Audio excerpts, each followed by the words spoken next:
یہ سوال ہی بڑا عجیب ہے جی. قادیانیوں کو تبلیغ کا حق کیوں نہیں دیا جاتا جبکہ مسلمان جا کے یورپ میں تبلیغ بھی کرتے ہیں، مسجدیں بھی بناتے ہیں؟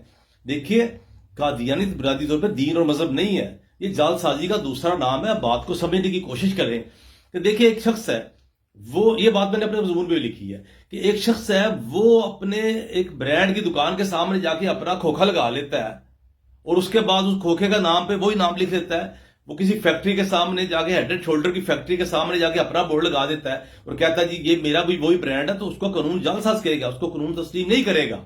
یہ بنیادی نقطہ آپ کو سمجھ آ جائے گا تو بات ختم ہو جاتی ہے. دیکھیں میں آپ کو بتاتا ہوں، مسلمانوں کے جتنے فرقے، دیوبندی ہے، بریلوی ہے، شیعہ، جتنے فرقے ہیں، سب کا ایک مشترکہ عقیدہ یہ ہے کہ اللہ تعالیٰ خالق ہے، اللہ تعالیٰ مالک ہے. ٹھیک ہے. اس کے بعد اگلا عقیدہ یہ ہے کہ نبی کریم صلی اللہ علیہ وسلم جو ہے وہ آخری نبی ہیں، ان کے بعد کوئی نبی نہیں آئے گا، اور کوئی شخص ان کی آمد کے بعد کوئی نبوت کا دعویٰ کرتا ہے اس کو کذاب سمجھا جائے گا. یہ ایسا عقیدہ ہے جو مسلمانوں کے تمام گروہوں میں، تمام فرقوں میں لاک کر دیا گیا، مشترکہ ہے. جو اس کے دائرے سے باہر جائے گا اس کو اسلام سے باہر تصور کیا جاتا ہے. اب ایک شخص بر صغیر میں اٹھتا ہے آ کے نبوت کا دعویٰ کرتا ہے اور اس کے جو ماننے والے ہیں اس کو نبی مان لیتے ہیں. اب اس کے بعد وہ ضد کرتے ہیں، انوکھا لاڈلا کھیلن کو مانگے چاند رے، وہ ضد کرتے ہیں کہ جی ہمیں مسلمان تصور کیا جائے. یہ نہیں تصور کیا جائے گا. دیکھیے طے ہو گیا نا جی، سارے فرقوں، سارے گروہوں میں، اور اسلام کی بنیاد بھی یہی ہے.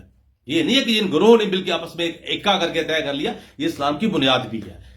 اب معاملہ یہ ہے کہ ایک گروہ اٹھتا ہے، وہ ان عقیدے میں سے ایک عقیدے پہ ضرب لگاتا ہے اور خود ختم نبوت کا انکار بھی کرتا ہے اور اپنے آپ کو اپنا نبی، نیا نبی بنا لیتا ہے. اس کے بعد وہ ضد کرتا ہے. یہ ضد تسلیمی کا اس کو جعل ساز تصور کیا جائے گا. جس طرح میں نے شروع میں مثال دی اور یہ بات میں اپنے مضمون میں لکھ بھی چکا ہوں کہ جناب علی ایک فیکٹری کے سامنے فیکٹری لگا کے اس کو جعل سازی تصور کیا جائے گا، اس کو حقوق نہیں دیے جا سکتے اور نہ اس کو مارکیٹنگ کے حقوق دیے جا سکتے ہیں. اب معاملہ یہ ہے کہ یہ لوگ خالی یہ اس پہ رکتے نہیں ہیں، یہ خود کو مسلمان تصور کروا کے حق تبلیغ مانگتے ہیں. کل کو میرا سوال یہ ہے، میرا یہ سوال، اگر یہ سوال سمجھ آ جائے گا نا اللہ کے حکم سے، یہی میں مسئلہ حل ہو جائے گا. کل کو ایک اور شخص اٹھتا ہے، وہ کہتا ہے میں نہ اللہ کو خالق مانتا ہوں، وہ کہتا ہے کہ جی ہم اللہ کو خالق نہیں مانتے، اللہ کو مالک نہیں مانتے، نہ اللہ کو کوئی وجود ہے، لیکن ہماری اس کمیونٹی کو مسلمان کہا جائے تو کیا اس کو مسلمان کہا جائے گا؟ اس کو مسلمان نہیں کہا جائے گا. یہ کوئی